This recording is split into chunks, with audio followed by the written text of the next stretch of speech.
Konnichiwa, bienvenue dans la deuxième partie de notre histoire qui s'intitule Sobase. On a déjà fait la première partie, donc les pages 1 et 2, et aujourd'hui on va faire la deuxième et dernière partie de notre histoire, donc les pages 3 et 4. Si jamais vous n'avez pas encore vu la première partie, je vous la mets juste là, et donc on est parti pour la suite et fin de l'histoire.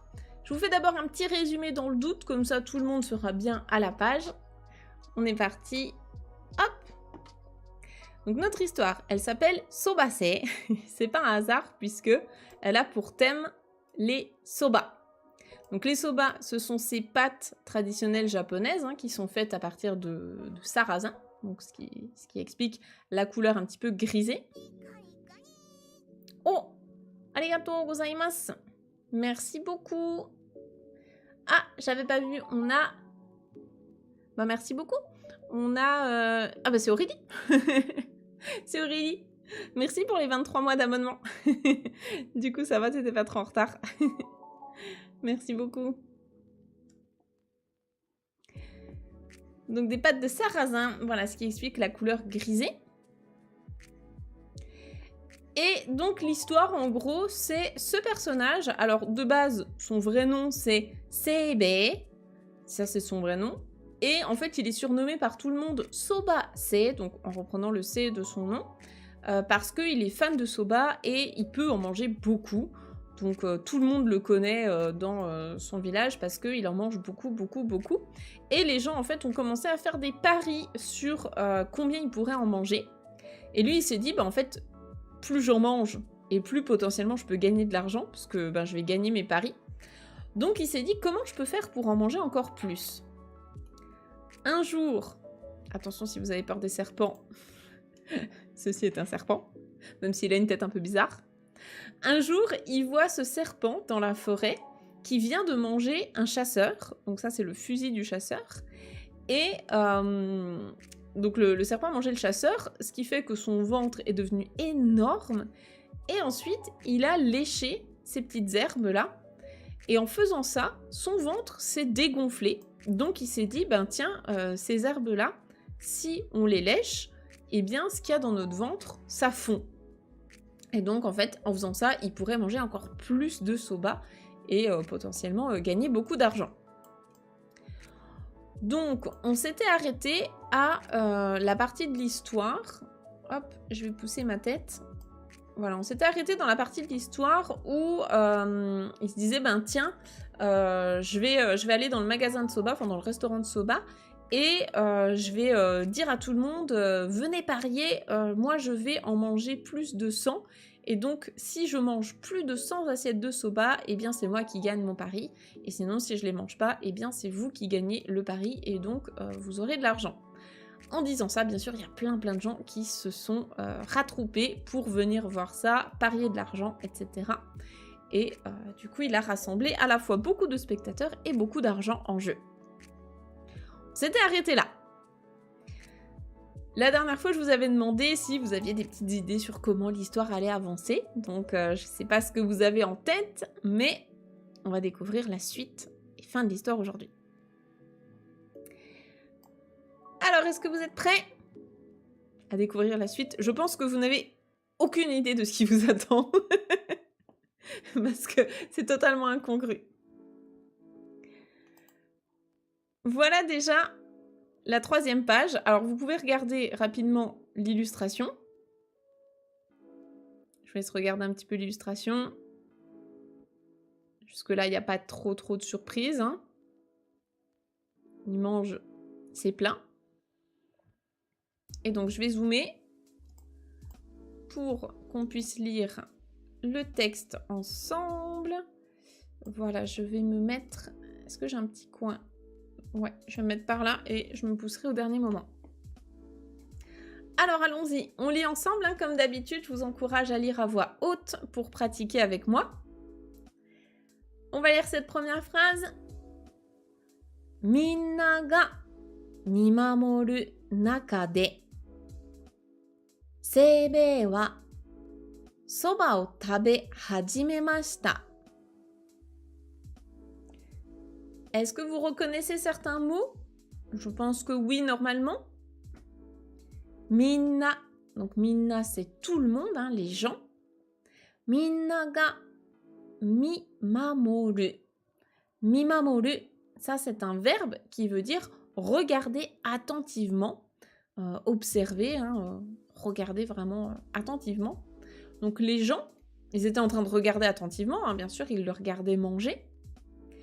Mimamoru nakade, ici c'est une forme grammaticale qu'on voit, en général elle est classée N2 voire N1, plutôt N2, c'est pour dire pendant que. Alors il y a d'autres manières de dire ça, on va en voir une après, c'est l'une des manières en japonais de dire ça. Donc pendant que les gens le regardaient attentivement, eh bien, seibei wa soba o tabe hajimemashita. Tabe hajimemashita. Ici, peut-être que vous avez reconnu ces deux verbes. On a donc d'un côté taberu, tabemasu, manger, et hajimeru, hajimemasu, ici au passé, commencer. Donc tabe hajimemashita, ça veut dire il a commencé à manger. Donc pendant que les gens le regardaient attentivement, eh bien, Seibei, il a commencé à manger ses soba. Saisho wa ikioi, oui c'est ça, ikioi yoku tabete imashita ga, 20皿、30皿と食べるうち、pardon. La phrase est un peu longue. Je vais déjà tout lire et ensuite on va décortiquer. Donc, ah non, pardon, excusez-moi. La phrase s'arrêtait là, je me suis dit elle est pas aussi longue que ça. Donc, 食べるうち、さすがにお腹が膨れてきました。Je vais y arriver, sans les kanji, c'est un peu perturbant. Donc, je reprends. 最初は勢いよく食べていましたが、20皿、30皿と食べるうち、さすがにお腹が膨れてきました。Ok. Alors, si on reprend déjà à partir de là jusqu'à la première virgule, ici on a plusieurs mots qui sont intéressants. Saisho. Saisho, ça c'est le début. C'est le contraire de saigo, le dernier. Donc, saisho wa, donc au début, hein, au commencement, au tout début. Saisho wa ikioi yoku. Ikioi yoku. Ikioi, ça va ensemble et yoku, ça va après. Ikioi, ça veut dire la force, la vigueur. Je pense que le mot vigueur, c'est pas mal comme traduction. Donc la vigueur est avec yoku derrière, donc i, hein, plein de vigueur en fait.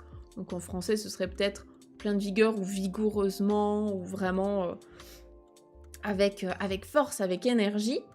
Ici, ça le transforme en adverbe. Et qu'est-ce qu'il faisait avec vigueur? Eh bien, tabete imashita. Donc il était en train de manger. Il était en train de manger avec vigueur, hein, avec énergie. Qu'au début, bien sûr. Au début, il a commencé à manger avec vigueur. Mais, 20皿、30皿と食べるうち. Donc là, on est sur le compteur du nombre de plats. Donc 20 assiettes, 30 assiettes to taberu uchi. Donc au moment, enfin pendant qu'il mangeait ces 20-30 assiettes, eh bien, sasuga ni onaka ga fukurete kimashita. Ça, on l'avait déjà vu normalement dans la première partie, le verbe fukureru, donc qui veut dire se gonfler, se dilater, hein, devenir gros, grossir. Qu'est-ce qui est devenu gros? Onaka, son ventre. Donc, onaka ga fukurete kimashita, son ventre est devenu gros, son ventre a gonflé. Et sasugani, est-ce que vous voyez ici ce que ça traduit, cette petite expression?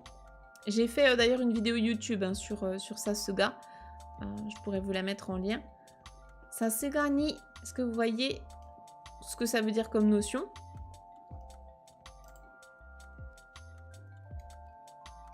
Comme on s'y attendait, ouais, c'est ça, c'est plutôt dans ce sens-là. Comme on s'y attendait, donc sasugani, quand on parle de quelqu'un, hein, ah, ça se gars, donc c'est comme on pouvait s'y attendre de toi. Mais là, c'est pas forcément positif, hein. Ici, c'est vraiment comme on s'y attendait. Bah, c'est sûr que l'image qu'on s'en fait, c'est que s'il mange 20-30 assiettes de soba, bah, son ventre, il va commencer à grossir. Donc, comme on s'y attendait, son ventre s'est mis à gonfler. Sokode, seibei wa. Donc, sokode, c'est alors, hein, à ce moment-là. Seibei wa, qu'est-ce qu'il a dit? Donc là, on a des paroles. Chotto tonari no heya de yasunde kimasu. Je vous laisse traduire. Qu'est-ce qu'il a dit, Seibei? Chotto tonari no heya de yasunde kimasu. Salut Trunks. Alors le Iki, ouais, t'as repéré Iki, mais c'était pas Iki tout seul, c'était bien Iki, oui. Et salut Caméléon. Coucou Ini. Il va se reposer dans la salle d'à côté, exactement. Donc chotto c'est un petit coup, hein, un petit peu. Tonari no heya, donc dans la pièce d'à côté, la pièce voisine. De, c'est la particule de lieu dans lequel il va faire l'action de yasundekimasu. Je vais me reposer et je reviens. Donc yasundekimasu. Je vais me reposer un petit coup dans la pièce d'à côté et je reviens. So yuto, tonari no heya ni haitte, yamakara totte kita kusa o pero pero to namemashita. Donc, so yuto, donc en disant cela, hein, en disant ça, tonari no heya ni haitte, est-ce que vous reconnaissez ici le verbe? C'est la forme en T de quel verbe? Allez, on se fait des petites révisions de forme en T. C'est toujours bien d'essayer de retrouver, hein, les différentes formes. Forme en masse, forme dictionnaire, forme en T, etc. Apprendre à jongler avec toutes ces formes de verbes, c'est vraiment important. C'est le verbe, ouais, hairu, bravo, donc hairu, hairimasu, qui veut dire entrer quelque part, entrer dans un lieu. Donc là, où est-ce qu'il est rentré? Tonari no heya ni, dans la pièce voisine. Il est rentré dans la pièce voisine et yama kara totte kita kusa. Kusa, on l'avait vu dans la première partie, est-ce que vous vous rappelez ce que c'est?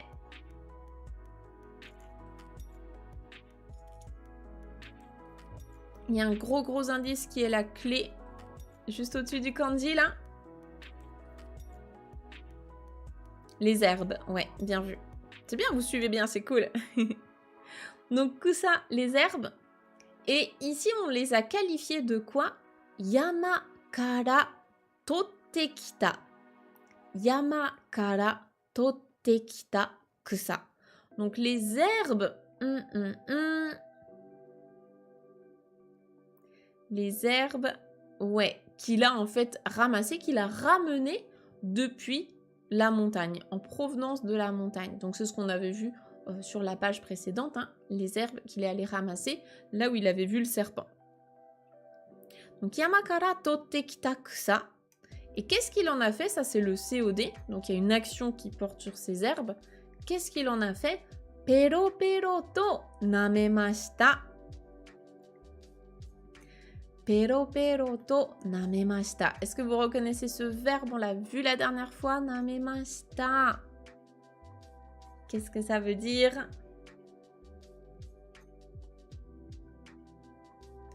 Pourquoi on ne dirait pas yamakara totta kusa? Parce que là, en fait, il les a ramenés. Donc, il les a totte, donc prises, et kuru, il s'est déplacé avec. C'est les verbes, c'est les herbes qu'il a ramenées. Comme en français, on dirait les herbes qu'il a ramenées, et non pas les herbes qu'il a prises depuis la montagne. C'est les herbes qu'il a ramenées depuis la montagne.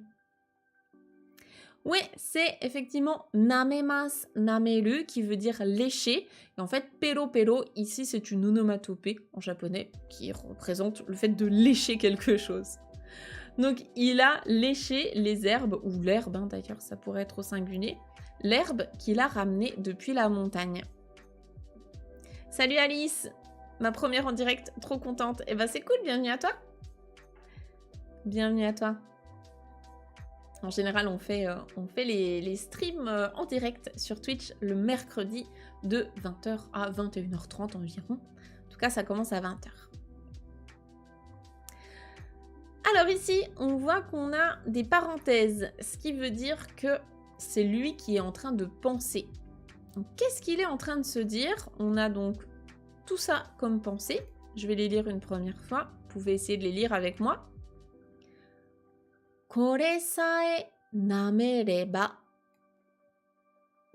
hara no naka wa karappo ni natte, mata ikura demo soba o taberareru to iu mono sa. Je relis un petit peu plus vite. Kore sae namereba, hara no naka wa karappo ni natte, mata ikura demo soba o taberareru to iu mono sa. Alors, ici on a des petites choses un peu plus complexes en termes de grammaire, en termes de vocabulaire également. Donc ce que je vous propose, c'est déjà de faire l'état des lieux de ce que vous connaissez. Ah, encore une fois, je me suis fait avoir, désolée. Je me fais toujours avoir à pas bouger ma tête. Sumimasen. Gomen nasai. Il faut que j'y pense pas assez. Alors, on va le relire comme ça en même temps. Essayez de trouver le vocabulaire que vous connaissez déjà. Essayez de reconnaître des mots ici. Kore sae namereba, hara no naka wa karappo ni natte, mata ikura demo soba o taberareru to iu mono sa. Qu'est-ce que vous reconnaissez ici? Est-ce qu'il y a des mots que vous pouvez peut-être donner dans le chat pour partager à tout le monde? Et de votre côté également faire l'état des lieux de ce que vous connaissez.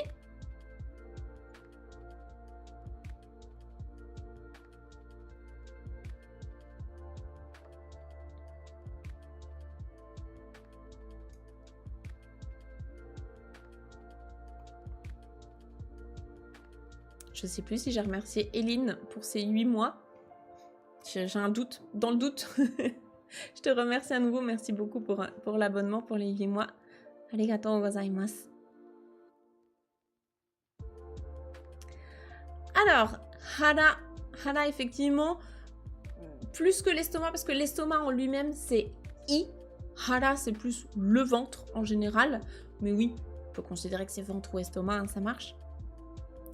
Il y a deux formes conditionnelles en ereba. Oui, les formes conditionnelles en bas, hein, effectivement. J'en vois. Alors, il y en a une ici. Je vais voir. Et après, je vois soba. Alors, il y en a une ici, hein, ça c'est sûr. Ça, c'est une forme conditionnelle, effectivement. On a le verbe naru, devenir, oui. Ici, tout à fait. On a tabemas, manger, oui. Il est là. Il a une forme particulière, d'ailleurs, on va en parler. Naka, à l'intérieur, oui, tout à fait. Et voilà. Ah, je t'ai déjà remercié, c'est cool. Alors, ikura. Ikura qui veut dire combien. Oui. Ici, on va voir comment on le traduit. Dans ce contexte-là, c'est plutôt ikura demo, tu vois, ça va venir ensemble.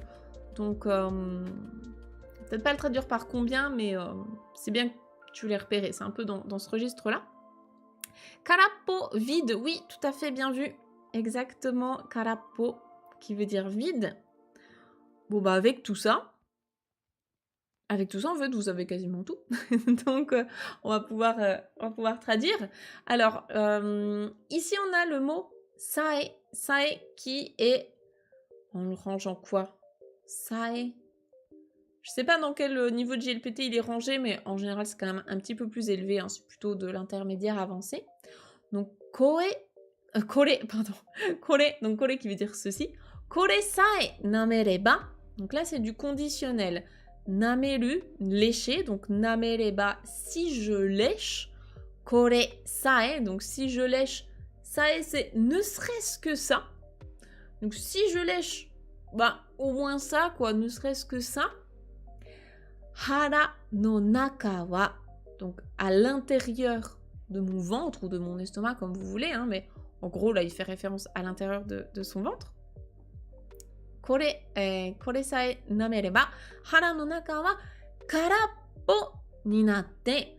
Donc l'intérieur de mon ventre va devenir vide, donc karappo. C'est d'ailleurs le kara du mot karaoké, un vide. Donc, si jamais vous ne connaissiez pas la petite anecdote, ça peut vous aider à retenir ça. Hein. Le kara de karaoké, ça veut dire vide, et le hoké, ça veut dire orchestre. Donc, si je lèche, ben au moins ça, l'intérieur de mon ventre va devenir vide, et donc mata, ça veut dire à nouveau, c'est le même mata que dans mata ashita, ou bien mata ne, mata raishu, à nouveau. Donc, à nouveau, ikura demo soba o taberareru to iu mono sa. Donc ici, taberareru, c'est être capable de manger, c'est la forme potentielle du verbe manger, donc être capable de. Et ikura demo soba o taberareru, c'est je vais pouvoir à nouveau manger ikura demo, je ne sais combien, hein, on ne sait pas trop combien, mais vraiment beaucoup de soba. Donc, to iu mono sa, en gros, il se dit ça. Il se dit, ah bah du coup, je vais pouvoir... je pense que ça va pouvoir fonctionner comme ça si je lèche cette herbe. Alors, il y a Iniwi qui propose, si je lèche ça, l'intérieur de mon ventre deviendra vide et je pourrai encore manger autant de soba que je veux. Oui, autant que je veux, oui, c'est pas mal aussi. Hein. Ikura demo, c'est pas mal aussi. Hein. Autant que je veux. Pourquoi pas.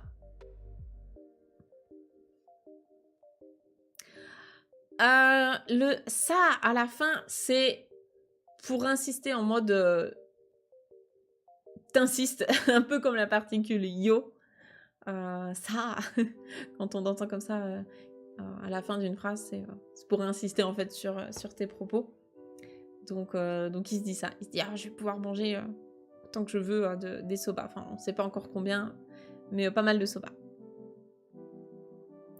Presque pour narguer, ouais. Est-ce qu'on la range en tant que particule? Je pense que oui. Je pense que c'est considéré comme étant une particule de fin de phrase, ouais. Parce qu'en fait, elle ne sert qu'à ça. Quand tu le vois en fin de phrase comme ça. Tokoro ga. 3 petits points. Tokoro ga. Mais, cependant. Or. 3 petits points. Donc là, il va y avoir un twist dans notre histoire. Qu'est-ce qui va se passer? Alors là, je veux bien avoir vos théories. Comment va se terminer cette histoire? Parce que là, du coup, on est arrivé au bout de cette 3e page. Je veux bien avoir vos théories sur la fin de l'histoire. Parce que dès que je vais changer de page, il va y avoir une illustration. Et là, vous aurez un choc. Ouais, Aurélie, ne spoile pas. Si vous avez le livre sous les yeux, c'est pareil, ne spoilez pas. Je vous mettrai d'ailleurs le lien hein, si vous voulez vous commander ce livre. Donc c'est celui-là hein, que j'utilise beaucoup. On commence à avoir lu une bonne partie des histoires d'ailleurs de ce livre.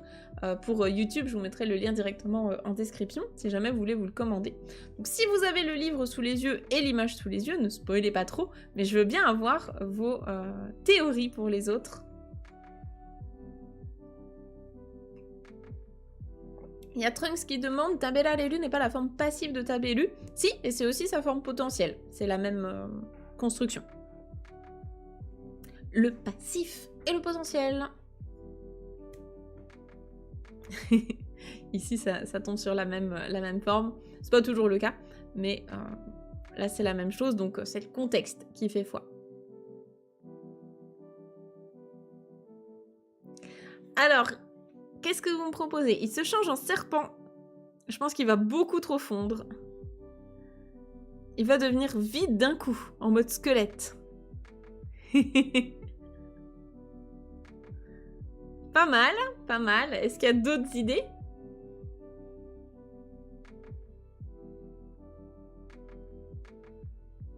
Et sinon, bon, on va y aller, hein. Je vais pas vous faire trop attendre. Je regarde juste, il y a une dernière idée dans le chat.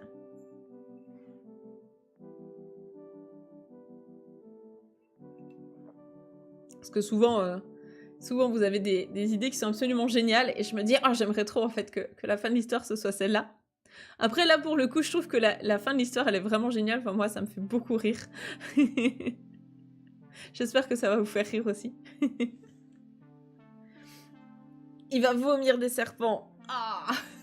Alors là, tous les phobiques des serpents seraient en PLS. Allez, si vous êtes prêts, je vous dévoile la fin de l'histoire. Préparez le choc mental. Préparez-vous.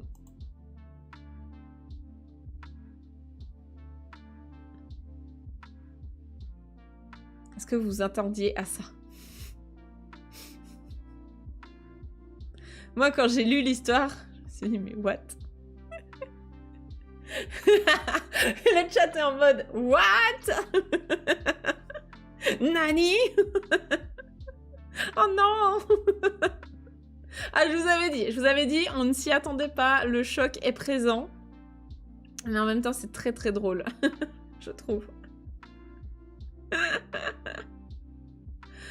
Donc c'est pour ça en fait que c'est une histoire qui est classée dans les pièces de Rakugo, parce que du coup en fait c'est comique, il y a un effet comique en même temps. On va lire l'explication pour qu'on sache quand même pourquoi il a terminé comme ça. Alors maintenant que le choc est passé, hop, on va zoomer sur le texte. Voilà, je vais me mettre là à côté de lui. Coucou. Ça va? T'as pas l'air très bien. On va lire ensemble ce texte. Alors allons-y. On a d'abord une première phrase qui nous dit Shibaraku tatte mo seibei wa tonari no heya kara dete kimasen. Est-ce que vous comprenez un petit peu ce qui se raconte ici? C'est le cousin machin. C'est le cousin machin version japonais. J'avoue.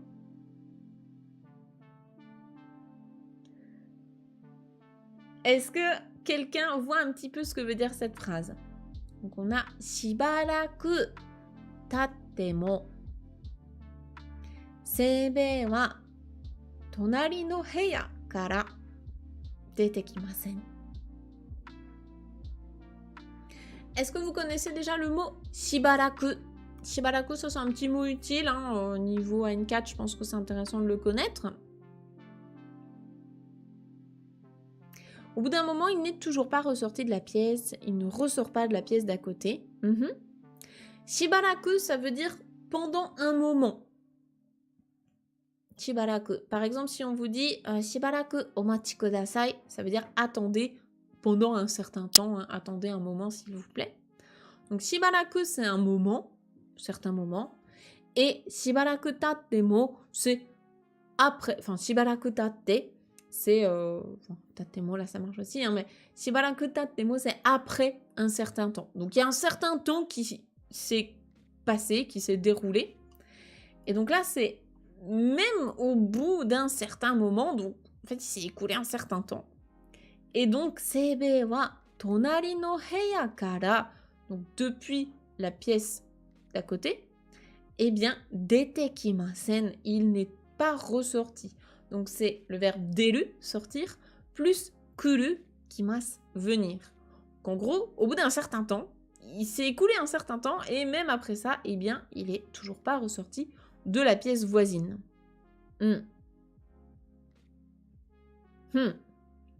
Que s'est-il donc passé?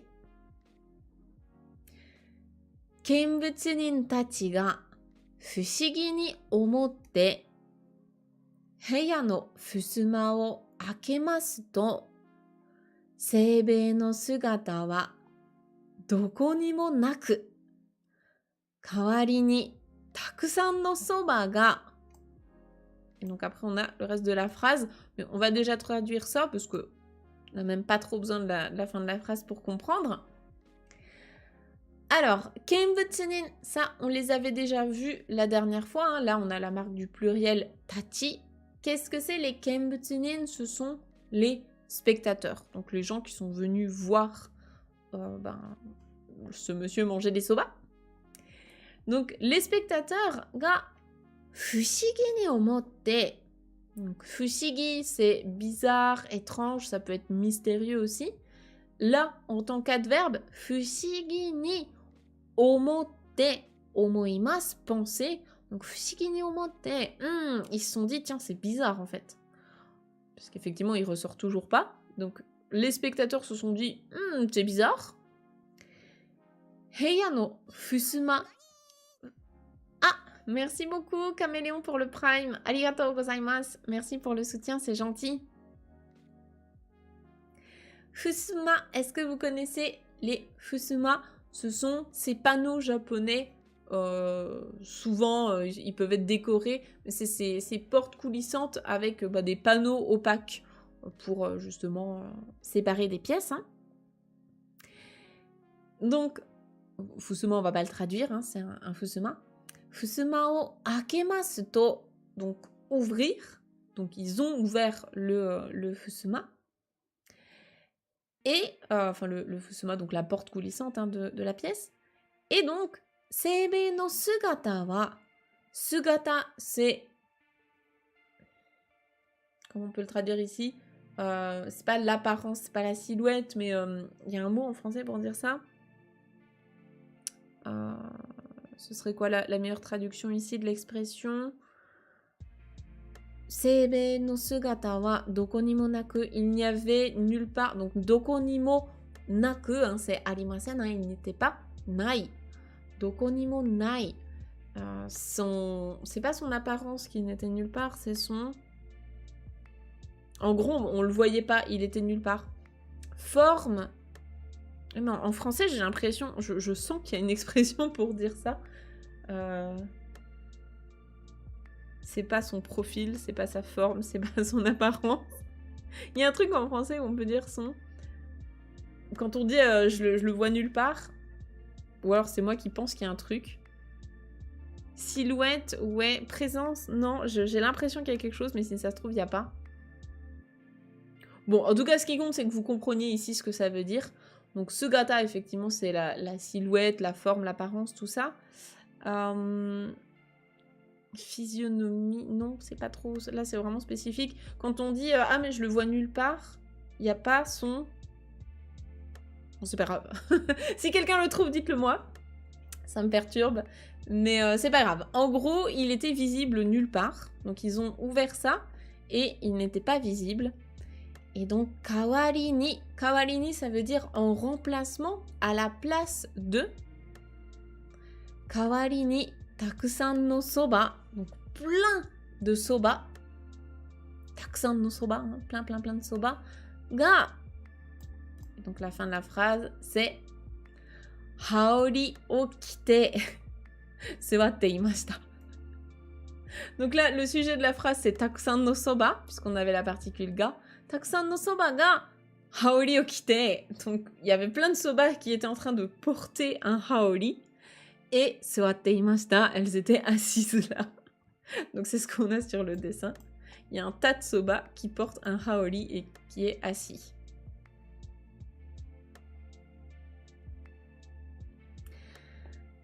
Fusuma et shoji. Je suis pas une spécialiste, mais de l'image que j'en ai, les fusuma, c'est portes pleines, alors que les shoji, c'est pas celle avec le papier vraiment, les quadrillages. Je vais regarder vite fait. Fais voir. Fusuma. Ouais, fusuma, j'ai vraiment l'impression que c'est des portes pleines. Alors que shoji... Il y a un allongement ou pas? Non, shoji...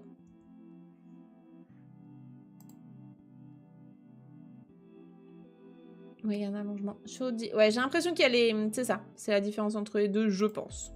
Encore une fois, je suis pas une spécialiste, mais pour moi, les shoji, c'est vraiment celle avec le quadrillage et les feuilles de papier de riz. Salut Tematia, merci beaucoup pour le follow, bienvenue.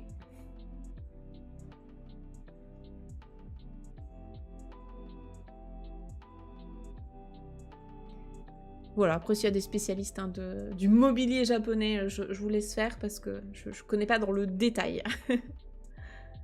Mais c'est l'idée que je m'en fais. Ok, bon bah écoutez, si quelqu'un retrouve la petite expression, ce serait parfait. Ok, et bien écoutez, on va lire les deux dernières phrases. On arrive sur les deux dernières phrases de notre histoire. On va avoir le fin mot de l'histoire, le dénouement. Hebi ga namete ita kusa wa tabeta mono de wa naku ningen wo tokasu kusa datta no desu. Là, on a toute l'explication. Est-ce que quelqu'un a un peu compris ce que ça veut dire? Hebi ga namete ita kusa wa tabeta mono de wa naku ningen wo tokasu kusa datta no desu.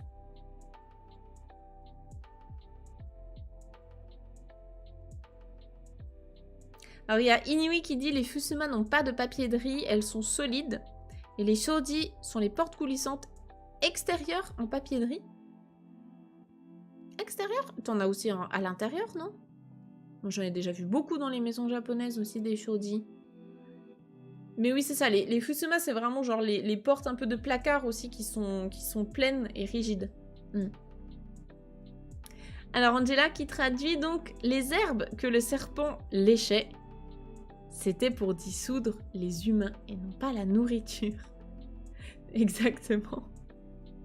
Exactement. Et c'est pour ça que c'est un peu drôle en soi. C'est que du coup, donc si on traduit hein, pour que tout le monde comprenne bien, donc Hebi c'est notre serpent. Hebi ga namete ita kusa wa, donc les herbes que le serpent était en train de lécher hein, ou qu'il a léché. Eh bien, tabeta mono de wa naku. Donc, tabeta mono, les choses qu'on a mangées. De wa naku. Donc, de wa nakute, de wa arimasen. Ce n'est pas ça. Donc, c'est pas les choses qu'on a mangées. C'est ningen. Ningen, les êtres humains. Ningen wo tokasu. Tokasu, c'est faire fondre, dissoudre quelque chose. Tokasu kusa datta no desu. Donc c'était des herbes ou c'était une herbe qui fait fondre les humains et non pas la nourriture et non pas ce qu'on a mangé. Et c'est ça l'explication et le dénouement de cette histoire. C'est ça qui est drôle du coup aussi. Et donc la dernière phrase. Seibei no karada wa sono kusa o nameta sei de kirei ni tokete shimatta no deshita. Donc Seibei no karada, le corps de Seibei, de notre personnage principal, eh bien, sono kusa o nameta sei de, à cause du fait qu'il a léché ses herbes, eh bien, kirei ni tokete shimatta, il a totalement fondu. Donc la forme en teshimatta, encore une fois, ça peut être l'un ou l'autre, ça peut être totalement fondu, ou bien c'est dommage qu'il ait fondu, mais là je pense que c'est vraiment, il a totalement fondu. Et donc kirei ni, proprement, entre guillemets, hein, c'est-à-dire qu'il n'y en a pas partout, quoi. Il a vraiment bien fondu, totalement. Et donc c'est l'explication de pourquoi. Pourquoi il y a des soba qui portent un haori, parce qu'en fait, son corps, le corps de l'humain a fondu, il ne reste que les soba et donc le haori. Voilà pour cette histoire, j'espère qu'elle vous a fait rire. Elle est un peu glauque et en même temps un peu drôle. C'est souvent cet humour-là que j'aime bien aussi avec les histoires japonaises, parce qu'ils vont inventer des choses que nous, on n'a pas du tout dans notre... en général, on n'a pas du tout ce genre d'histoire de notre côté, et ça apporte un petit côté vraiment traditionnel Japon. C'est des histoires qui sont souvent connues des Japonais, et je trouve ça sympa de pouvoir les lire directement en japonais. Je reviens vers vous pour cette fin d'histoire, j'espère que ça vous a plu. Si jamais vous avez des questions, surtout n'hésitez pas à me les poser. Peut-être que parfois j'ai été un peu vite sur certaines choses, donc n'hésitez pas. Et puis du coup, pour YouTube, je vous donne rendez-vous très prochainement pour d'autres vidéos sur la langue japonaise. Matane!